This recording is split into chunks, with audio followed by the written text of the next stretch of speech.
Biz İran prezidentinin bu ay Azərbaycana səfər edəcəyini gözləyirik. Bu iki tərəfli münasibətlərin və regional hadisələrin inkişafı baxımından vacib səfər olacaq. Bu barədə Prezident İlham Əliyev Ada Universitetində keçirilən Yeni Dünya Nizamına Doğru mövzusunda Beynəlxalq Forumunda çıxışı zamanı bildirib. Son aylar ərzində iki ölkənin yüksək səviyyəli nümayəndələrinin qarşılıqlı səfərlər etdiklərini deyən dövlətimizin başçısı vurğulayıb.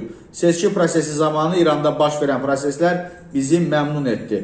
Biz İrandan müsbət mesajlar eşitdik. Biz bütün qonşularımızla, o cümlədən İranla yaxşı münasibətlərə malik olmaq istəyirik. İranla geniş nəqliyyat və iqtisadi gündəliyimiz var.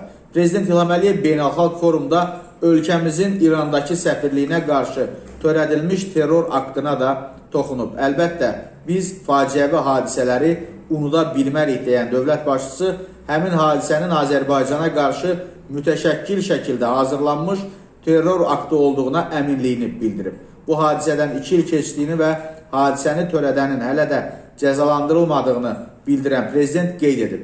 Ölkələrimiz arasında münasibətlərin tam şəkildə normallaşdırılması üçün həmin terrorçu və onun arxasında duranlar Ədalət Məhkəməsi qarşısında cavab verməlidirlər və cəzalandırmalıdırlar.